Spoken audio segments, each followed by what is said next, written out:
saya. Kita tahu Bapak Ibu Saudaraku bahwa 2024 tema kita adalah perjalanan iman. Dan kita sudah meninggalkan Februari, iman kepada Yesus. Sekarang kita masuk dalam tema bulan Maret, yaitu iman salib penderitaan. Dan saya harus berkata, ini bulan temanya berat. Tema ini tema yang sangat tidak disukai.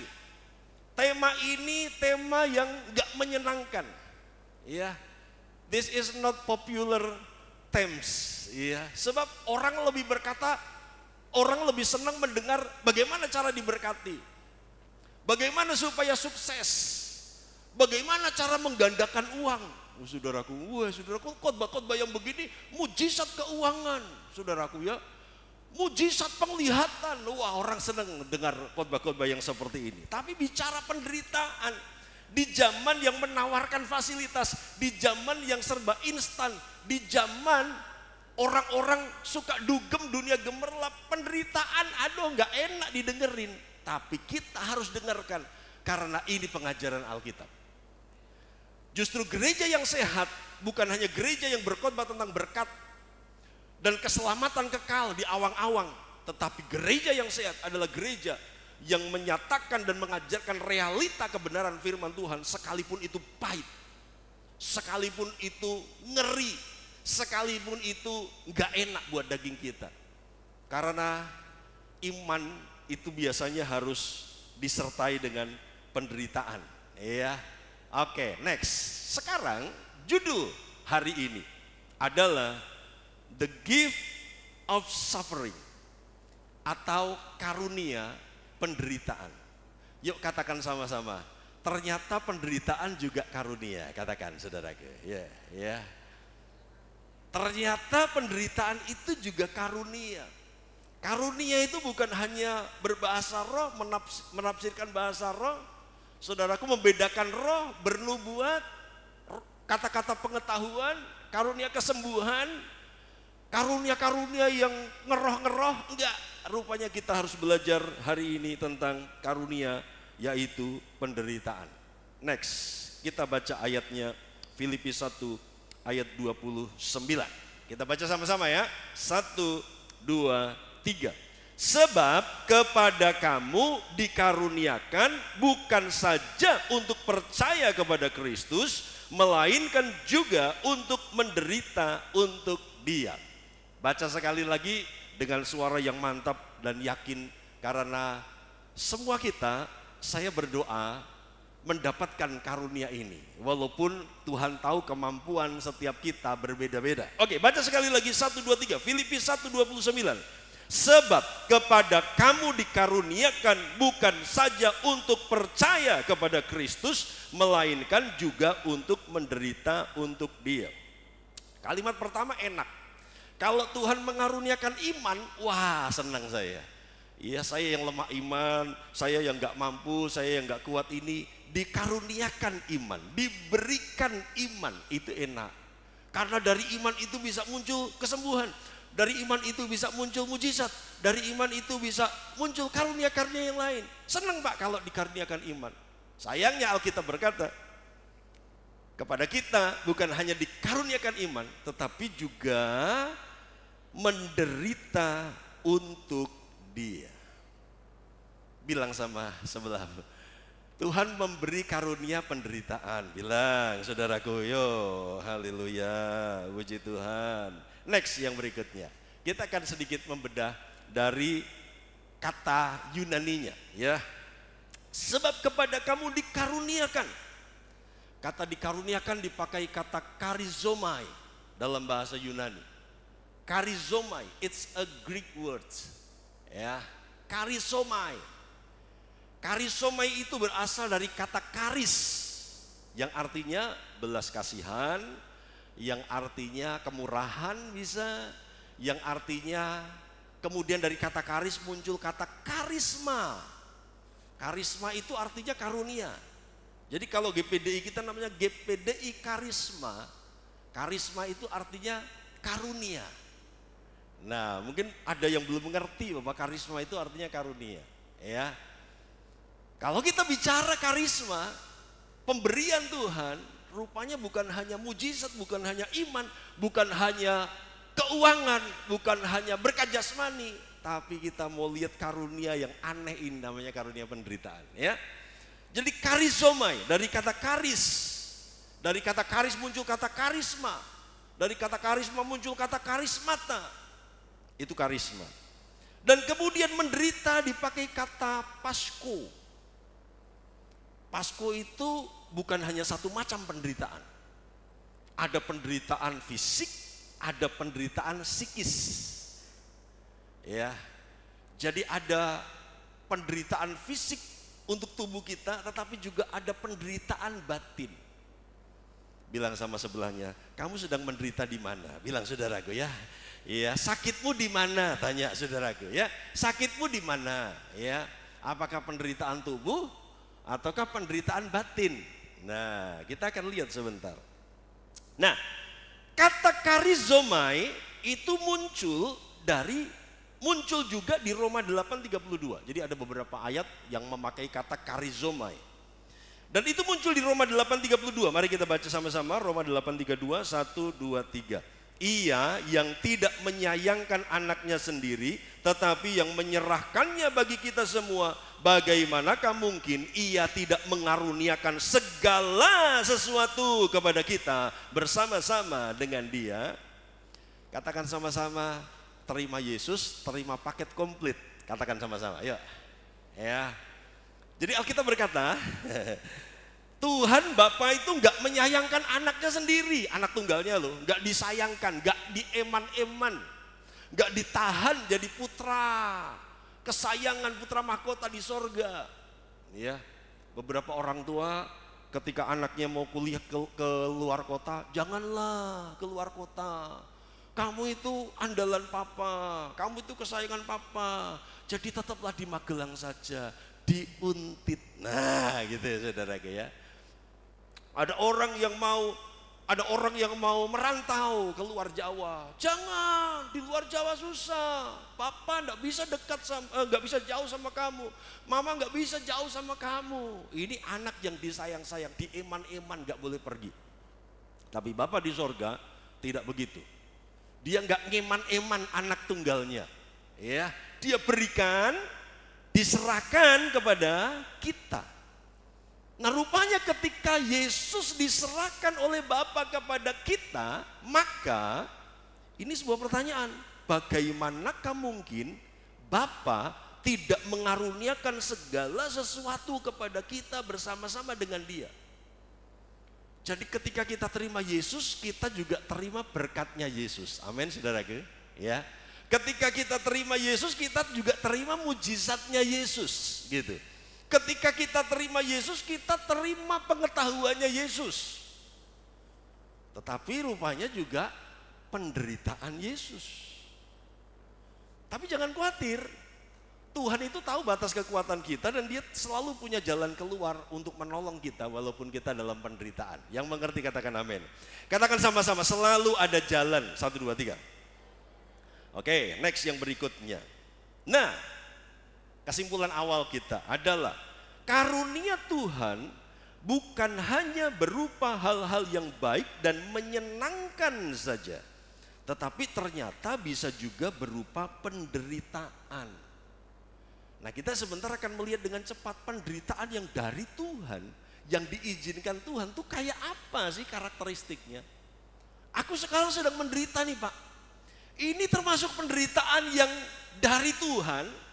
Ini penderitaan yang aku alami hari ini, itu adalah penderitaan sebagai karunia atau tidak? Sebentar kita akan lihat ya, karena itu tetap konsentrasi. Dua macam penderitaan yang bisa menjadi sebuah karunia yang diberikan oleh Tuhan. Yang pertama penderitaan fisik. Penderitaan fisik kalau kita melihat penderitaan Yesus, penderitaan rasul-rasul di gereja mula-mula, itu bisa berupa pukulan, cambukan, kekerasan, dan bahkan mungkin pembunuhan. Dan itu dialami semua oleh Yesus. Nah, bersyukur kalau dalam tahap ini kita nggak sampai mengalami pukulan, cambukan, kekerasan fisik, dan pembunuhan. Bilang sama sebelah, mengucap syukur, masih lumayan. Bilang saudaraku ya, haleluya ya. Jadi penderitaan kita nih rupanya masih lumayan. Gitu. Ada yang pernah dipukul karena dan untuk Tuhan. Ada yang pernah diludahi. Bu Febo pernah, saudaraku. Tanya, kapan Bu Febo pernah diludahi? Iya. Pernah mengalami kekerasan fisik? Saudaraku. Kalau belum, berarti kita belum apa-apanya dari Yesus. Kita belum apa-apanya dari rasul-rasul mula-mula. Penderitaan yang kedua adalah penderitaan psikis. Dalam bentuk apa? Hinaan, fitnah, pengkhianatan, ancaman pembunuhan. Saya belum pernah dibunuh, Pak. Iya. Yang belum pernah dibunuh katakan amin. Iya, kalau bisa ngomong amin berarti belum pernah dibunuh, ya, haleluya. Tapi mungkin kita pernah mengalami ancaman pembunuhan. Iya. Pernah Pak. Dari mantan, Pak, yang tak putus. Nah, begitu saudaraku ya. Nah, apakah itu penderitaan yang adalah karunia? Kalau mantan kita mengancam kita, yuk kita ngopi yuk. Tak racun sianida, bisa gitu saudaraku ya. Yuk kita ngopi yuk, kita kopi darat yuk. Sudah lama kita nggak kopi darat ya. Tak racun sianida misalnya gitu saudaraku. Ancaman pembunuhan. Haleluya. Dan kita karena sudah frustasi juga, nggak ketemu pacar yang lain. Yuk kita ngopi yuk, saudaraku, haleluya. Apakah itu karunia penderitaan? Sebentar kita akan lihat. Tetapi mungkin kebanyakan di antara kita tidak mengalami salib secara fisik. Tantangan secara fisik kita nggak ngalami, tapi kalau namanya hinaan, fitnah, pengkhianatan, ancaman pembunuhan, intimidasi, olok-olok, cacian, bullying, itu hampir semua kita mungkin pernah mengalami. Katakan sama-sama, masih lumayan. Bilang saudaraku, yo, haleluya. Jadi saya ingin mengajarkan dan saya ingin menyadarkan kita bahwa ada penderitaan yang lebih berat dari itu. Ya, lanjut. Fakta yang berikutnya kita akan lihat. Yesus tidak melatih murid-muridnya hanya untuk berkhotbah dan mengajar. Jadi ketika Yesus memanggil murid-muridnya, dia tidak hanya ngajar, yuk ikut aku yuk, melayani yuk. Enak loh, melayani itu khotbah di mana-mana. Ya, didengarkan orang. Kamu berdiri lebih tinggi dari yang lain dan mereka mendengarkan apa yang kau sampaikan. Ngajar di mana-mana. Iya. Always touring. Wah, ya. Always Always healing. Jalan-jalan ke sana kemari. Enak loh melayani Yesus itu. Yesus tidak hanya mengajar murid-muridnya hanya untuk berkhotbah dan mengajar. 2. Yesus tidak hanya melatih murid-muridnya untuk menyembuhkan penyakit. Ayo ikut aku, tak ajari. Menyembuhkan semua sakit penyakit. Tak ajari ngusir setan. Enggak, Tuhan enggak hanya mengajar murid-muridnya untuk ngusir setan. Tuhan juga tidak hanya mengajar murid-muridnya untuk membangkitkan orang mati. Apakah akhirnya murid Yesus bisa membangkitkan orang mati? Ya, Petrus membangkitkan orang mati. Ya, Paulus membangkitkan orang mati. Jadi kalau Tuhan mau bekerja, apapun situasinya, bisa terjadi perubahan dan mujizat. Ya, katakan sama-sama, mujizat masih terjadi. 1, 2, 3, haleluya. Oke. Yesus tidak melatih murid-murid untuk menjadi pelayan yang terhormat. Jadi rupanya beda dengan hari ini. Ketika Yesus ngajak murid-muridnya melayani, dia nggak akan berkata, kalau kamu melayani aku, kamu ikut aku, kamu akan dihormati orang. Kamu kalau duduk akan dikasih kursi yang paling depan. Kamu akan mendapatkan sanjungan dan pujian. Yesus tidak melatih murid-murid untuk melayani dengan fasilitas. Kalau kamu semakin tenar, nak, kamu akan dapat fasilitas yang lebih hebat. Kamu menjadi pembicara kelas nasional.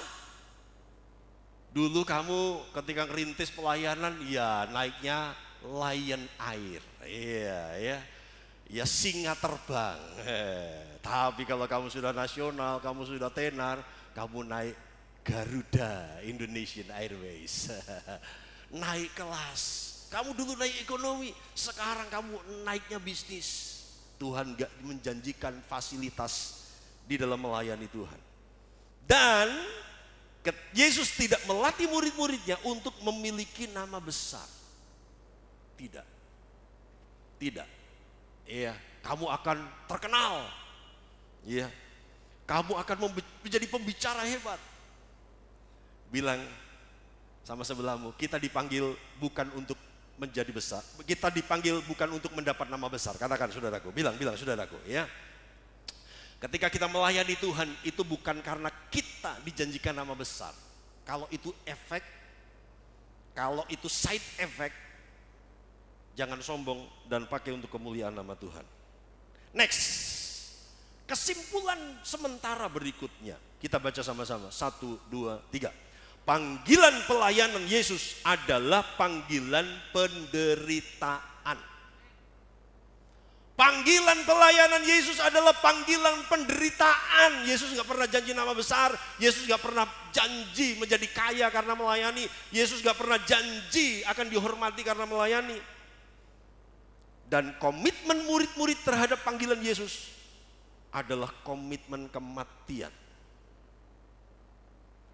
Jadi ketika murid-murid meresponi, mau gak ikut aku, melayani aku? Oke Tuhan, siap. Yesus berkata, serigala punya liang, burung punya sarang, tapi anak manusia gak punya tempat. Kamu siap loh tidur seadanya. Kamu siap loh tidur di mana saja. Dan mereka mengikuti Yesus. Artinya kerelaan murid-muridnya ketika dia ikut dan melayani Yesus adalah komitmen kematian. Siap sampai mati. Seperti apapun situasinya. Seperti apapun kondisinya, aku siap melayani Tuhan.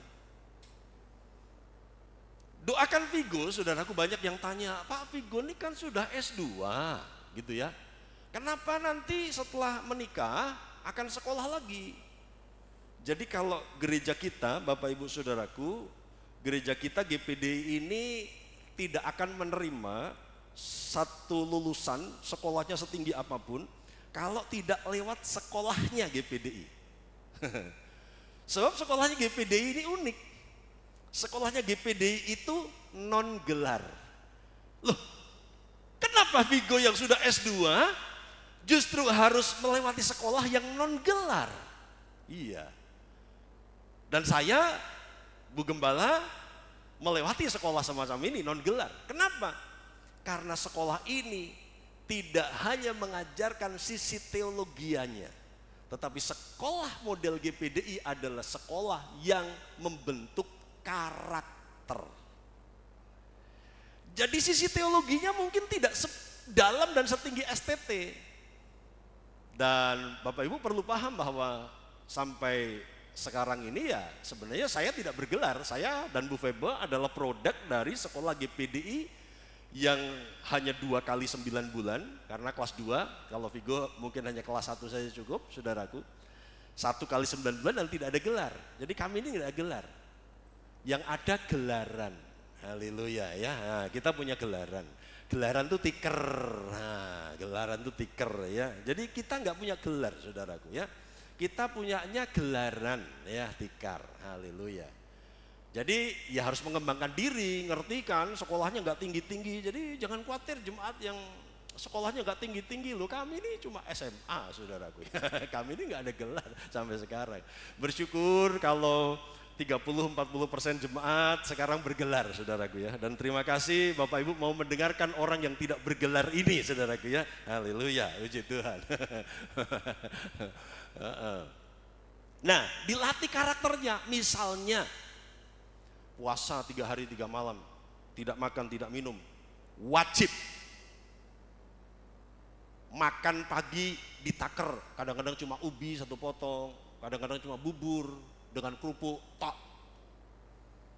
Pokoknya dibuat menderita lah di sekolah itu, saudaraku ya, haleluya. Di sekolah itu dibuat menderita pokoknya gitu. Kenapa? Dilatih. Kenapa dilatih? Supaya kalau masuk ke pelayanan gak terlalu banyak nuntut. Makanya saudaraku, kami di awal tahun 91 melayani di tempel 6 keluarga. Nah, itu hebatnya GPDI saudaraku ya. Dibandingkan kekurangannya ada, tapi kita bicara kelebihan GPDI. 6 keluarga itu ada gembalanya dan itu bukan cabang, itu otonom. Gitu. Loh, 6 keluarga Pak Denny hidup dari mana? Ya dari 6 keluarga itu. Kalau mereka kasih persembahan, sukarela, ya diterima dengan syukur. Kalau tidak, ya hidup dengan iman. Sebab manusia hidup bukan dari roti saja, tetapi dari setiap firman yang keluar dari mulutnya Allah. Nah, gitu. Jadi 6 keluarga ditempel, tidak ada gereja. Kebaktian itu ya seperti KFC, pindah rumah sana sini, dan saya menggembalakan 6 keluarga itu, saudaraku. Kadang-kadang naik belum punya motor, masih ngontrak di Kalinegoro, naik bis, pulang bawa karung ubi. Saudaraku ya. Ya hidup sepanjang minggu dengan ubi itu, saudaraku. Jadi kami melewati situasi seperti itu. Kenapa? Dilatih di sekolah Alkitab. Sekolah Alkitab GPDI nggak pernah mengajarkan dan menjanjikan kamu akan jadi pembicara top nanti, kamu akan bla bla bla bla bla, setia dengan perkara kecil. Jadi nggak ada bantuan dari sinode, nggak ada subsidi silang. Jadi modelnya GPD itu dilepas di satu tempat, cul, dadah, haleluya, gitu ya. Mau di pedalaman Papua, di pedalaman Kalimantan, ditaruh aja, cul, gitu ya. Hidup-hiduplah, matilah. Nah gitu modelnya GPDI saudaraku, betul. Gitu. Bilang sama sebelah, yuk nemeni Kak Vigo yuk. Bilang sebelah, haleluya, puji Tuhan ya. Haleluya ya. Kita pokoknya dibuat menderita, dibuat ngerjain, dikerjain saudaraku. Nanti lagi tidur enak-enak, istirahat siang gitu. Regu 1 kumpul. Wah tiba-tiba ada komando, jadi sistemnya militer ya Kang. Regu 1 kumpul, naik ke asrama siswi. Gitu. Ngapain ke asrama siswi saudaraku? WC di kloset di kamar mandi siswi macet. Dan kita harus mengulurkan tangan, saudaraku, haleluya. Softtek, saudaraku, haleluya. Apalagi gitu saudaraku, haleluya, puji Tuhan. Selamat datang di dunia pelayanan, saudaraku, ya. Jadi sekolah ini menerapkan seperti apa yang Yesus sampaikan kepada murid-murid. Haleluya, ya. Doakan supaya ketika Kak Vigo sekolah, WC-nya nggak mampet ya, haleluya, ya, puji Tuhan, ya. Atau supaya mampet, kita doakan, haleluya. Puji Tuhan, saudaraku, ya. Apalagi, banyak saudaraku, banyak cerita penderitaan. Jadi ini seperti kawah condro di muka, gitu ya. Kita nggak salah disalahkan, gitu kan? Kita benar nggak dipuji. Ngepel, tugas harian ngepel nggak boleh pakai stick, pakai alat pel tuh nggak boleh, nggak boleh, saudaraku. Harus melantai, saudaraku. Harus wajib hukumnya, harus delosor begini, saudaraku. Kenapa? Diajar rendah hati katanya, saudaraku ya. Sudah badannya pendek, hatinya dipendekkan lagi, saudaraku. Waduh. Nggak boleh, pakai stick nggak boleh, harus melantai. Haleluya. Jadi ini sekolah penderitaan. Dan saya mau bilang, seperti itulah trainingnya Yesus untuk murid-muridnya. Yesus nggak pernah menjanjikan kemewahan, fasilitas, tapi Yesus berkata, siap mati untuk aku. Dan kamu akan lihat nanti akhirnya. Next. Yuk. Matius 10. Ya. Matius 10. Haleluya, puji Tuhan. Ini adalah bagian awal atau mungkin middle ya. Pertengahan dari pelayanan Yesus. Tapi kalau lihat Matius itu 28 pasal. Ini baru 10. Jadi ya belum middle. Saya rasa Ini belum pertengahan pelayanan Yesus 3,5 tahun dia melayani. Dia panggil murid-murid. Matius 10 ayat 1. Yesus memanggil ke-12 muridnya dan memberi kuasa kepada mereka untuk mengusir roh jahat dan untuk melenyapkan segala penyakit dan segala kelemahan. Apakah titik sampai di situ? Tidak. Ini pelayanan yang keren. Ini pelayanan yang bisa membuat seseorang populer. Ya, diberi kuasa, diberi otoritas, diberi wibawa, authority, ya, untuk mengusir roh jahat, untuk melenyapkan penyakit dan kelemahan. Apakah sampai di situ lalu sempurna titik? Enggak. Training jalan ayat 9. Jangan bawa emas, perak, tembaga. Enggak boleh bawa sangu, saudaraku. Ayat 10. Jangan bawa bekal. Enggak boleh bawa sangu. Kenapa? Hidup dengan iman. Tinggal di mana? Ayat 11. Hidup dengan cara menumpang. Ya, kalau ada orang yang membuka rumahnya untuk kamu tinggal, ya kamu tinggal di situ. Gitu, ya. Kamu makan apa yang dihidangkan? Orang lain makan, kamu harus makan. Orang lain makan ulat sagu, kamu harus makan ulat sagu. Haleluya, puji Tuhan, ya. Orang lain makan tempoyak, saudara, kamu harus makan tempoyak. Orang lain makan, di setiap suku itu banyak makanan-makanan busuk, saudaraku, ya. Saya heran, ya, Indonesia suka dengan kebusukan. Haleluya, ya, puji Tuhan. Ya, terasi itu barang busuk sebenarnya, begitu kan, fermentasi pembusukan, begitu kan. Jadi hidup dengan menumpang. 14. Jika ada seorang yang tidak menerima kamu, keluarlah dari area itu. Artinya Yesus menyebutkan kemungkinan kita akan ditolak. Gitu ya. 16. Yuk baca sama-sama. Ayat 16, 1, 2, 3. Lihat, aku mengutus kamu seperti domba ke tengah-tengah serigala. Ini baru dipanggil, ya kan? Baru dipanggil, yuk jadi tim elit pelayanan Yesus. Ring 1. Ini adalah circle number 1 of Jesus in Jesus ministry. Orang di circle pertama, ya. Priority. Member priority 12 rasul dipanggil Yesus. Seneng ya. Kalau kita hidup di zaman Yesus lalu kita bersama-sama melayani dia, seneng ya.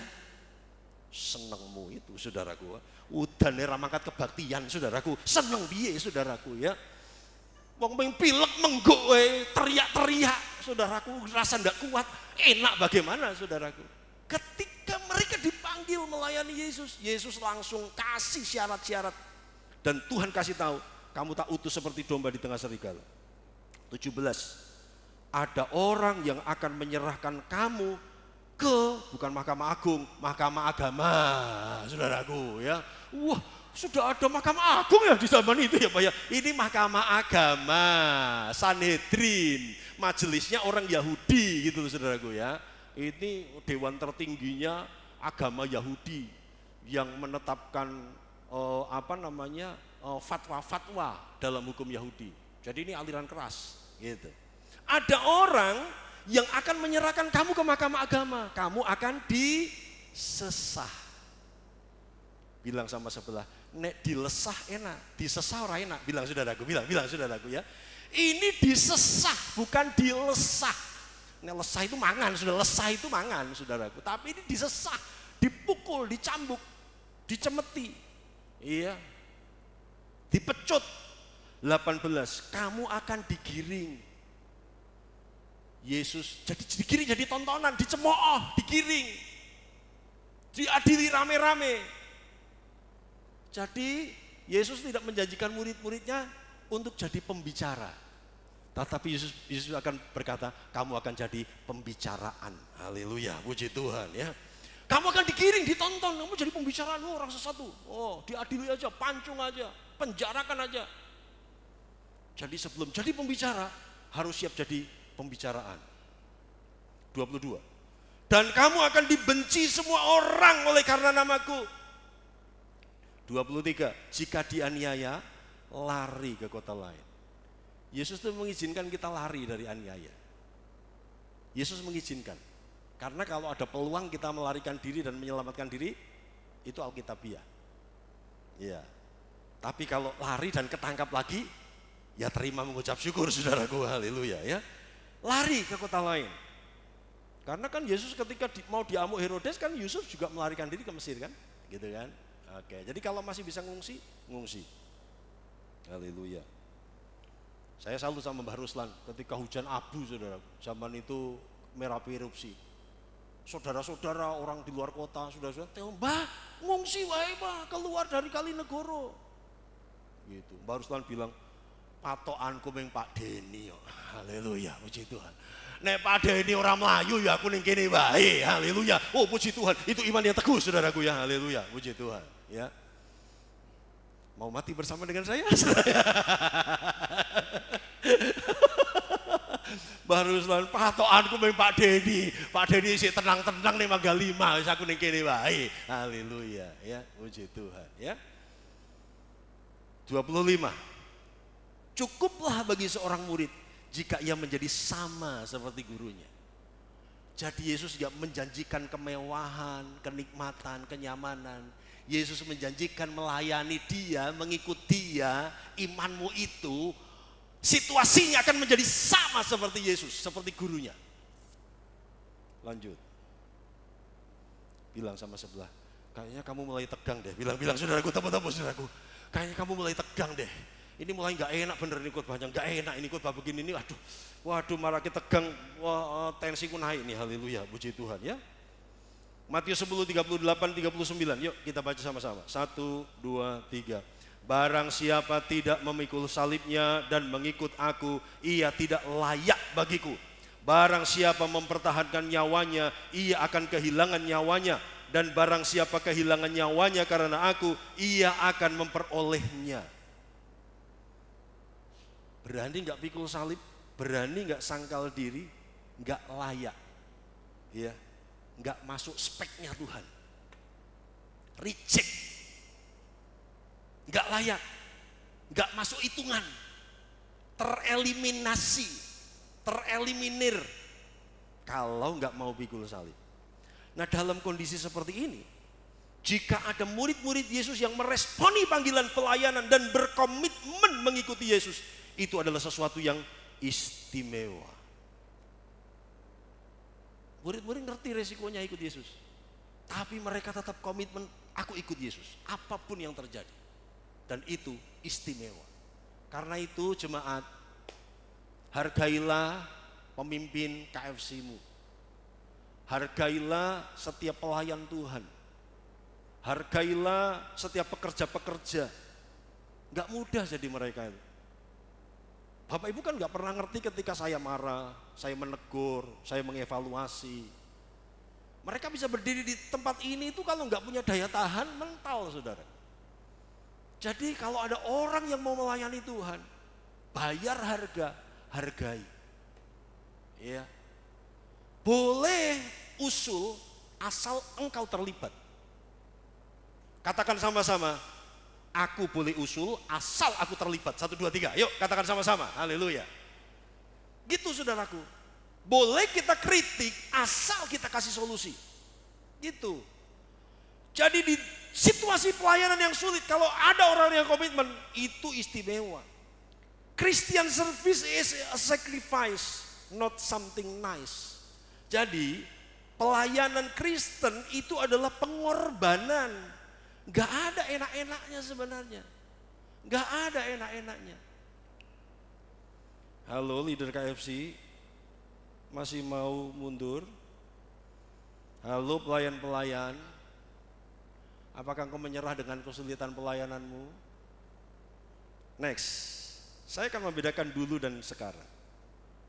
Dulu, mereka yang berkomitmen mengikuti Kristus adalah orang-orang yang militan, tak bisa diam, selalu berkobar melayani atau bersaksi, bahkan kalaupun harus mengorbankan diri sendiri. Dulu orang yang ikut Yesus itu selalu dia punya kerinduan melayani, bergerak, aku harus lakukan sesuatu untuk Tuhan, apapun harganya, apapun situasinya. Gitu saudara.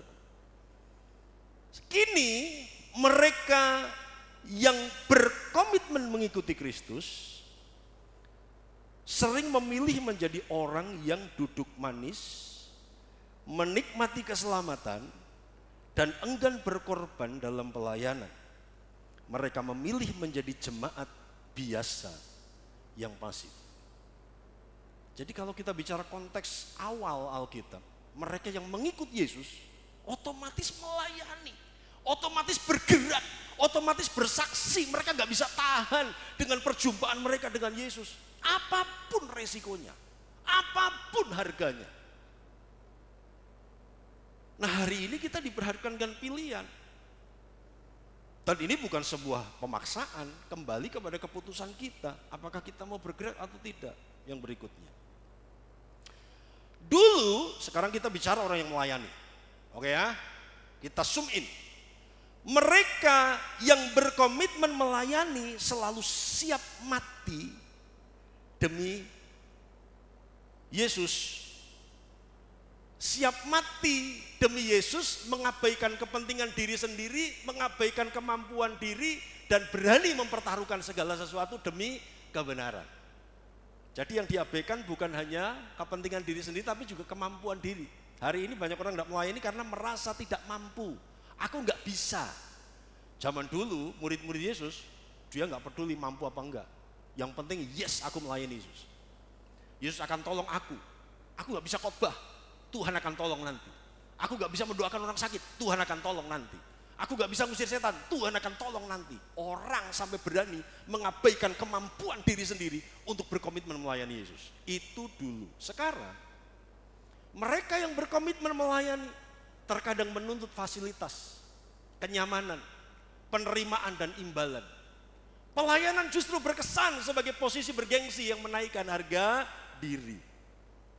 Pak Denny, jemaat itu kok ya nggak paham, kalau jadi ketua KFC itu nggak enak. Mereka itu kok ya nggak tahu, saya itu sudah berjeri lelah, udan-udan, tak besuki, kok ya mereka nggak tahu. Kita menuntut orang lain untuk tahu. Padahal murid-murid tidak mengalami feedback seperti yang diharapkan. Kita tuh inginnya jadi pelayan yang dimengerti. Paham, bahwa kami tidak mengerti itu Pak, sudah latihan musik setiap minggu, walau gitarnya bodol kayak gitu Pak Denny itu ya enggak tergerak, beli yang baru. Komputernya Pak Denny sudah jadul, kenapa nggak ganti-ganti? Aduh, gereja kita ini sudah ketinggalan banget. AC-nya kurang dingin Pak Denny, aduh. Kipas anginnya, ya ada persembahan kipas angin saudaraku ya dari Pak Ian, belum sempat dipasang. Ya, nunggu relawan masang, haleluya, puji Tuhan ya. Ini sudah 2 minggu kipasnya belum dipasang saudaraku, ya sudah ada di bawah, sudah tak uculi ben ketok saudaraku ya, haleluya. Iya, saya lupa juga gitu. Gerejanya kurang dingin, Pak Denny perlu fasilitas yang lebih. Saudaraku, kita hari ini terbiasa dengan yang namanya kenyamanan. Next. Gereja mula-mula adalah gereja yang menangis dalam penderitaan, penuh kekurangan dan ketidakamanan, tetapi tetap tegar dalam kedamaian. Mereka nangis dalam penderitaan. Untuk ibadah tuh nangis dikejar-kejar pemerintah. Untuk ibadah itu taruhannya nyawa, saudaraku. Tapi mereka tetap tegar dalam kedamaian. Iya, gereja akhir zaman. Gereja yang menari dalam kelimpahan, mengejar kenyamanan dan fasilitas, penuh tuntutan pelayanan, namun rapuh dengan perpecahan dan pemberontakan. Katakan sama-sama, dijauhkan dari karisma. Katakan saudaraku, katakan. Dijauhkan dari karisma yang seperti ini, saudaraku ya. Menari dalam kelimpahan, mengejar kenyamanan, fasilitas, penuh tuntutan, pelayan namun rapuh dengan perpecahan dan pemberontakan. Dijauhkan dari kita, saudara. Dijauhkan dari kita. Tetapi ini gejala generasi hari ini. Ini gejala orang-orang muda kita hari ini. Next. Nih, saya kasih lihat. Tuntutan gereja modern. Gedung harus bagus. Ya gereja itu harus ada AC-nya lah, dingin gitu loh. Ini kan pemanasan global. Ya gereja itu harus rapi, dekorasinya yang menarik, yang keren gitu loh. Ya, lokasi itu harus strategis, jangan di gang masuk. Wah gereja kok di gang masuk. Cari gereja itu yang strategis di tempat ekonomi bisnis yang datang bos-bos gitu loh ya. Haleluya. Tempat parkir harus luas. Wah gereja kalau tempat parkir, wah nyusahkan. Wah mobilku itu, aku kalau datang kebaktian pakai truk ya, haleluya. Wah udah ada tempat parkirnya gimana, ngomel saudaraku. Lu ada saudaraku orang yang menentukan gereja berdasarkan luas lahan parkirnya, haleluya ya. Padahal mobilnya Karimun, haleluya saudaraku.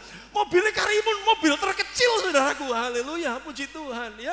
Mau minta parkir yang luas, wah antrinya itu loh. Kalau mau lahan parkir sampai itu antrinya itu loh. Waduh, kalau begitu sebelum doa berkat kita harus turun supaya kita bisa keluar dulu. Tuntutan gereja modern, saudara. Manajemennya tuh harus rapi. Pembukaannya harus terbuka, harus diumumkan dong setelah terbuka keuangannya gimana, jelas gitu loh, gitu ya. Sarprasnya apa sarpras? Sarana prasarana. Sarana prasarana harus canggih. Ya alatnya harus branded, harus modern. Wih, gitar di stem pales terus masih dipakai. PAW-nya tuh harus ngangkat gitu loh, ngangkat, high, up gitu loh saudaraku ya. PAW-nya itu jangan loyo-loyo, wah PAW serah semangat. Kayak gereja Kaliran Rande, udah ada Roh Kudus, haleluya, puji Tuhan. Wah apa gereja seperti itu? Ya. Pelayannya loh, gereja modern itu pelayanan harus sigap. Harus selalu tertawa, yang berjemaat itu jangan merengut, haleluya. Ya, koyo Kaliran ra kakean utang, haleluya, begitu ya.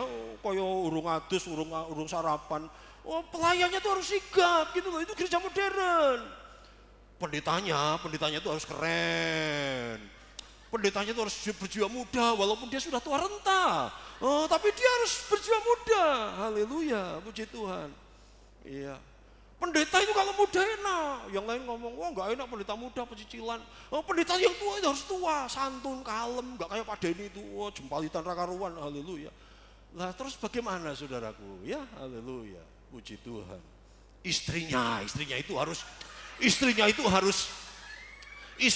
keibuan. Jangan kebapaan, haleluya. Istri harus keibuan, lemah lembut. Kalau konseling itu, oh iya, begitu ya. Oh I see. I will give you solution, haleluya, puji Tuhan. Harus lemah gemulai gitu loh.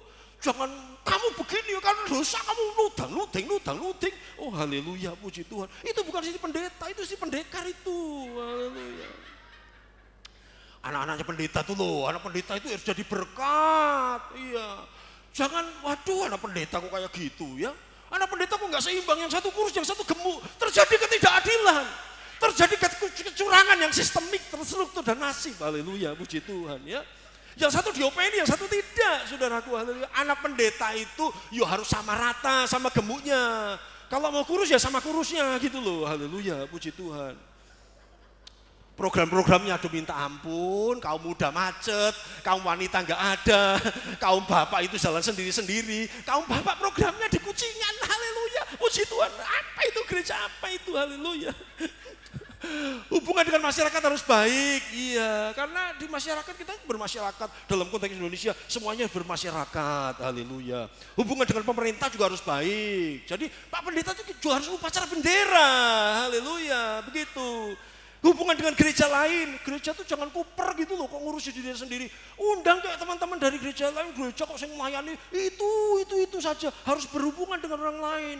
Atmosfer ibadahnya itu harus, wah haleluya. Hai, haleluya.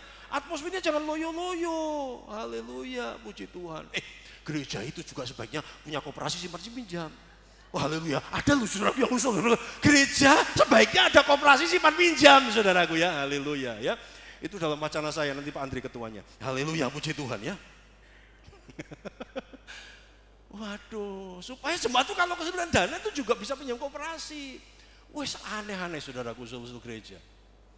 Di mana ini yang kayak gini nggak ada di gereja mula-mula saudara. Mereka nggak punya gedung, mereka pindah-pindah tempat. Mereka dikejar-kejar pemerintah nggak pro dengan mereka. Mereka nggak harmonis dengan masyarakat orang Yahudi. Mereka nggak punya manajemen yang sistemik, saudaraku. Iya. Pendetanya juga orang-orang sederhana, murid-murid Yesus yang nggak keren-keren amat, saudaraku. Gitu. Itu yang menjadi persoalan kita hari-hari. Next, yuk, hampir selesai. 3 ciri penderitaan sebagai karunia Tuhan. Sekarang bagaimana kita mengerti penderitaan itu adalah karunia dari Tuhan?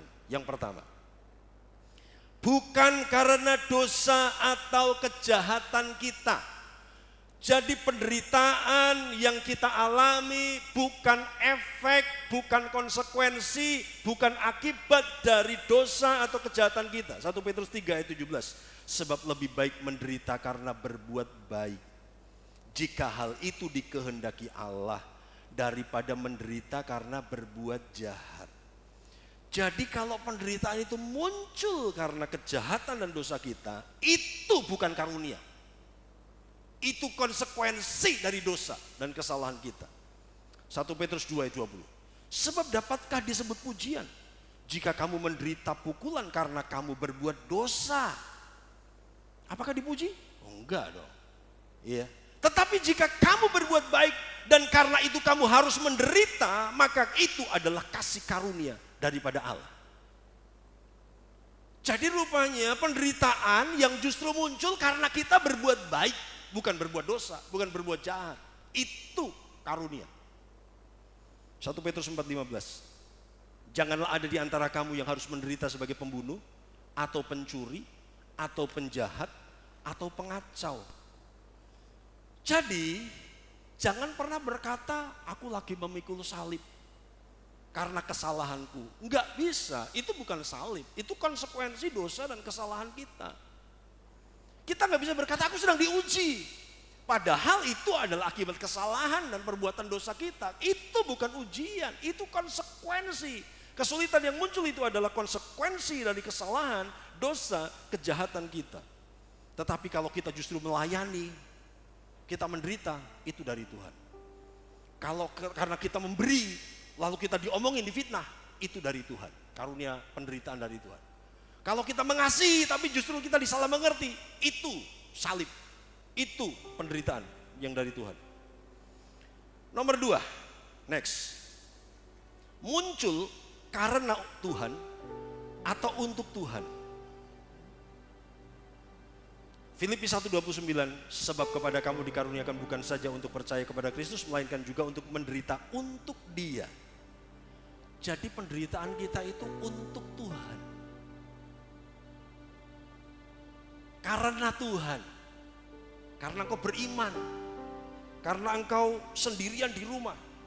Sebagai orang percaya dan engkau menderita karena itu. Itu karunia dari Tuhan. 3, mendapat dukungan, simpati dan memotivasi gereja Tuhan. Jadi kalau ciri penderitaan yang adalah karunia dari Tuhan, itu dapat simpati dari orang lain. Kalau penderitaan akibat kesalahan kita, orang nggak simpati, saudara. Ya orang berkata ya dia menderita karena kesalahannya. Tapi kalau kita berbuat baik dan kemudian kita menderita, itu justru mendapat simpati, mendapat dukungan dan memotivasi orang lain. Filipi 1:14. Dan kebanyakan saudara dalam Tuhan telah beroleh kepercayaan karena pemenjaraanku, untuk bertambah berani berkata-kata tentang firman Allah dengan tidak takut. Orang terinspirasi, Paulus di penjara. Orang tahu dia di penjara bukan karena dia jahat. Dia di penjara karena dia berbuat baik, mengabarkan Injil, dan orang terinspirasi.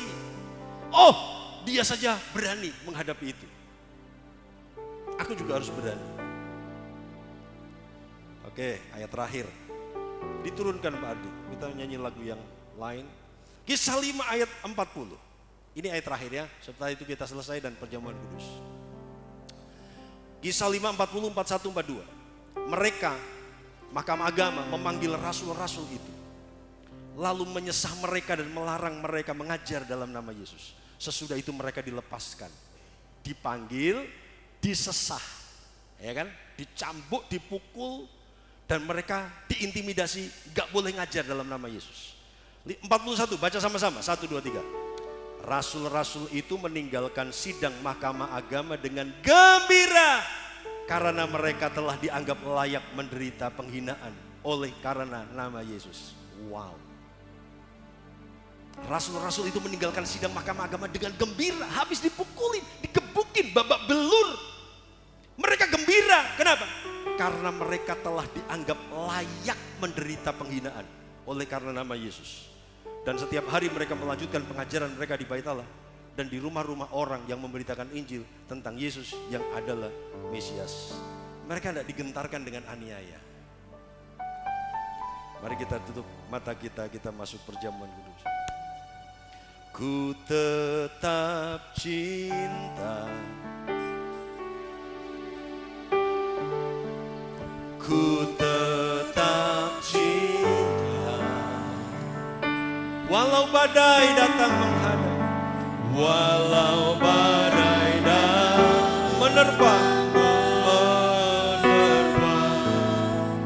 ku tetap cinta, ku tetap setia, ku tetap setia,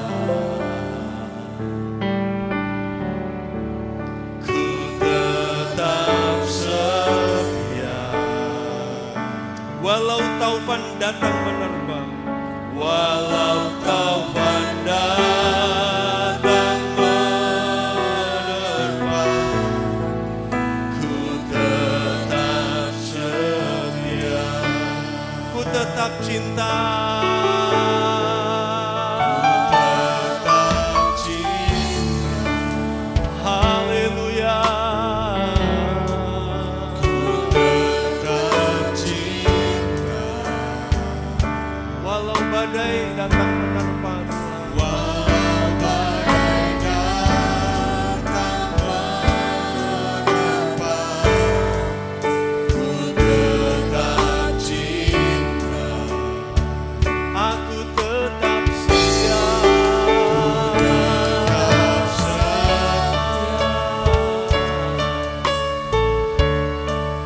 ku tetap setia, walau topan datang,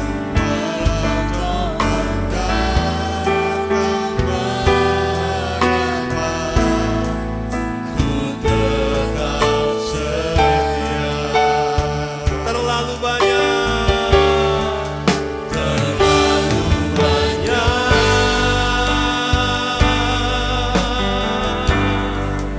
yang Tuhan telah beri, takkan mungkin ku balas balik apa yang ku miliki, ku persembahkan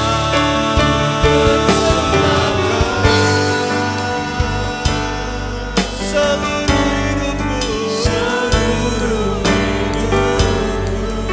biar ku tetap cinta, biar ku tetap cinta, biar ku tetap setia untuk selama-lamanya, ku tetap cinta.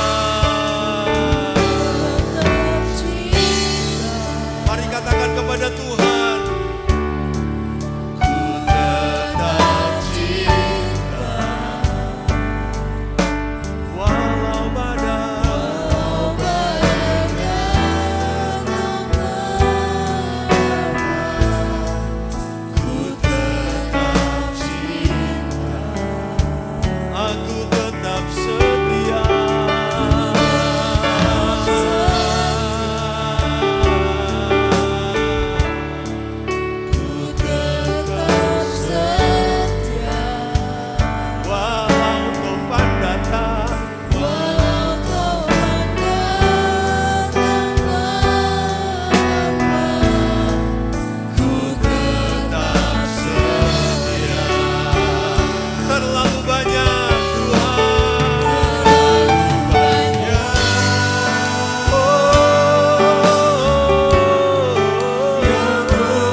fasilitas yang Tuhan beri dalam hidupmu. Terlalu sering kita mengeluh, terlalu sering kita protes, terlalu sering kita tidak puas, terlalu sering kita tidak bisa melihat anugerah-anugerah yang indah dari Tuhan. Penderitaan kita belum seberapa, penderitaan kita belum sebanding dengan apa yang Yesus lakukan buat kita. Ampuni kami kalau kami sering mengeluh Tuhan. Ampuni kami kalau kami sering protes Tuhan. Ampuni kami kalau kami sering tidak menyadari pertolongan, pemberian-Mu pada hal-hal yang lain. Kami terlalu tertuju kepada badai, kami terlalu tertuju kepada topan, kami terlalu tertuju kepada tantangan, kesulitan dan persoalan. Kami siapkan hati kami masuk perjamuan kudus Tuhan. Mari pelayan perjamuan maju ke depan. Sembah Dia. Kami bersyukur Tuhan. Still love you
biarkan kami menjadi sama cinta kami kepadamu Tuhan. Biarkan kami mengingat lagi kebaikan-Mu melalui pengorbanan-Mu dalam hidup kami. berkati roti dan anggur, berkati pelayan-pelayan, berkati umat-umat Tuhan. Kami mengampuni orang yang bersalah kepada kami.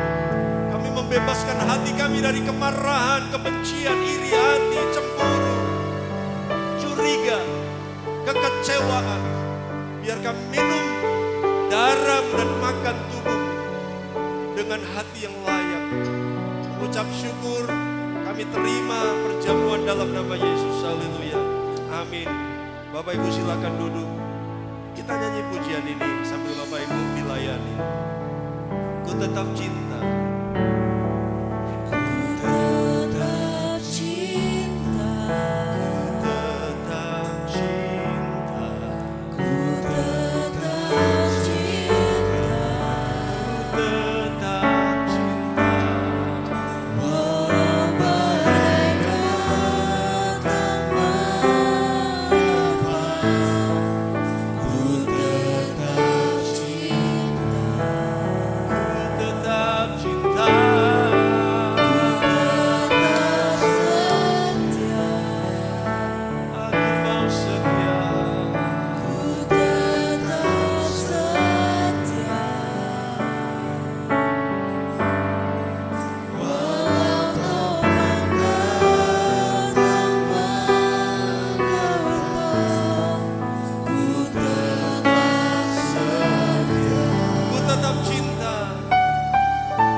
bersama-sama Bapak Ibu.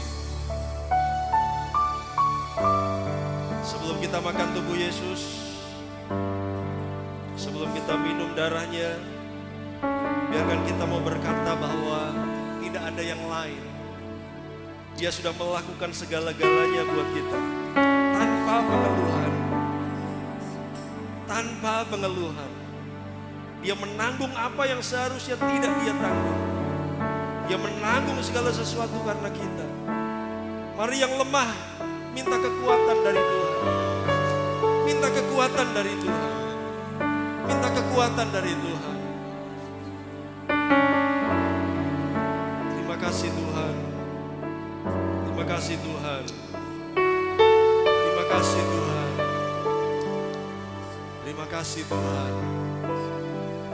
Kami mau mengucap syukur buat kebaikan. Dalam segala keadaan,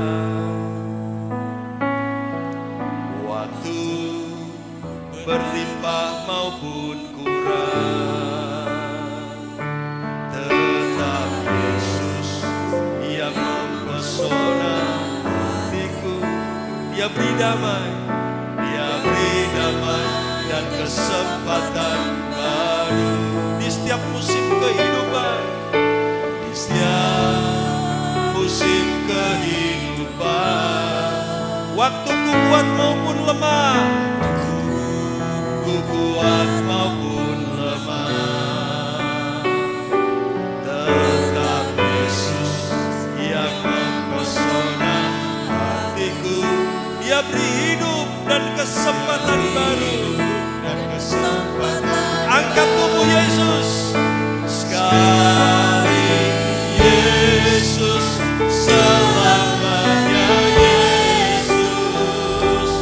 Harapanku tak akan hilang, karena kasih-Nya sekarang ku ada.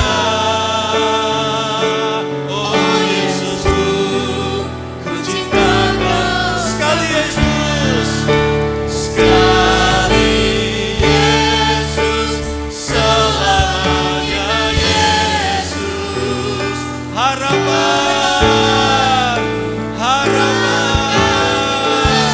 karena kasih-Nya sekarang ku ada. Oh Yesusku, ku cinta Kau selamanya. Sebab pada malam sebelum Ia diserahkan, Ia mengambil roti, memecah-mecahkannya, memberikannya kepada murid-muridnya dan berkata, inilah tubuhku, makanlah dengan iman. Mari kita makan dengan iman dalam nama Yesus.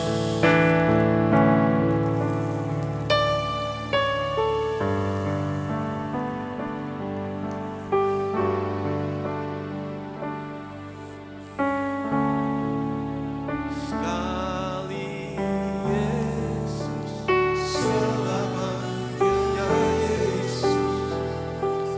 Harapanku tak akan hilang, dalam kasih-Nya sekarang ku ada. Oh Yesusku, ku cinta Kau. Sekali Yesus, sekali Yesus, selamanya Yesus. Harapanku tak akan hilang, karena kasih-Nya sekarang ku ada. Oh Yesusku, ku cinta Kau selamanya. Mari angkat cawan anggur darah Yesus. Penderitaan yang adalah karunia dari Tuhan bisa disertai oleh mujizat untuk memberi kita kekuatan menghadapi penderitaan itu. Karena itu percaya, walaupun Dia izinkan penderitaan itu terjadi dan engkau alami, tetapi ada penghiburan, ada berkat, ada sukacita, ada penyediaan, ada mujizat, ada kemuliaan di balik salib Yesus. Ada kemuliaan di balik salib Yesus. Ada glory di balik salibnya. Ada kemuliaan, kemenangan, pemulihan, mujizat. Mari minta mujizat itu terjadi. Minta kekuatan. Darah-Mu dialirkan lagi bagi hari ini. Kami minta kekuatan-Mu. Kami minta anugerah-Mu dicurahkan menghadapi berbagai hal dalam pelayanan kami, menghadapi berbagai hal dalam kehidupan kami. Kami minta kekuatan kepada Tuhan. Dan setelah itu dia mengambil cawan anggur, memberikannya kepada murid-muridnya dan berkata, minumlah, inilah darahku, darah perjanjian yang ditumpahkan bagi banyak orang. Perbuatlah setiap kali kamu mengingat akan aku. Mari minum dengan iman dalam nama Yesus.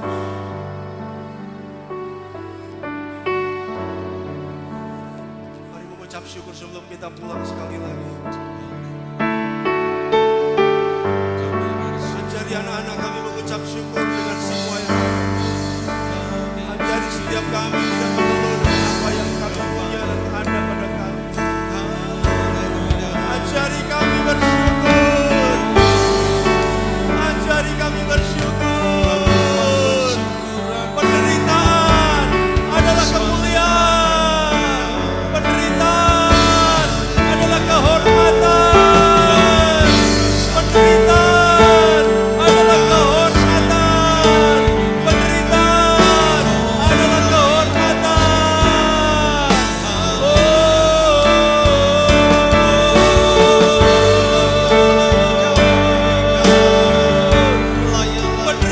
adalah kehormatan. Penderitaan adalah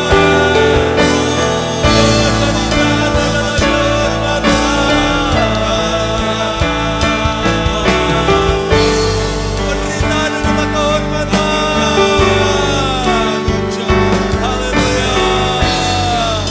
Haleluya. Haleluya. Haleluya. Terima kasih Tuhan. Kami berterima kasih ketika masyarakat mendukung kami. Kami bersyukur karena pemerintah kami mendukung kami.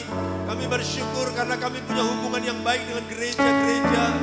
Tuhan, kami bersyukur buat fasilitas yang ada. Tetapi biarkan itu tidak membuat kami terlena. Biarkan kami tetap mengerti bahwa ada karunia penderitaan yang harus kami lewati untuk kami menyelesaikan bagian kami. Biarkan kami tetap tangguh dalam kelimpahan, dalam semua yang Tuhan percayakan kepada kami. Terima kasih Tuhan, berkati umat-umat-Mu. Mereka pulang dengan daya tahan yang baru. Mereka pulang dengan stamina yang baru. Keluarga mereka, pekerjaan mereka ditolong, diberkati Tuhan. Sekolah anak-anak kami diberkati, ditolong Tuhan. Anak-anak kami bukan seperti stroberi. Mereka akan menjadi raja wali yang tangguh, yang tahan menghadapi situasi tantangan yang ada dalam hidup mereka. Dan sekarang pulanglah, terimalah berkat anugerah dari Allah Bapa. Kasih sayang anaknya yang tunggal, persekutuan Roh Kudus memelihara roh jiwa tubuhmu sempurna tak bercacat sampai Yesus datang menjemput gereja. Terimalah perlindungan yang sempurna, terimalah keberhasilan yang maksimal, terimalah keberuntungan yang ajaib. Dalam nama Yesus, haleluya.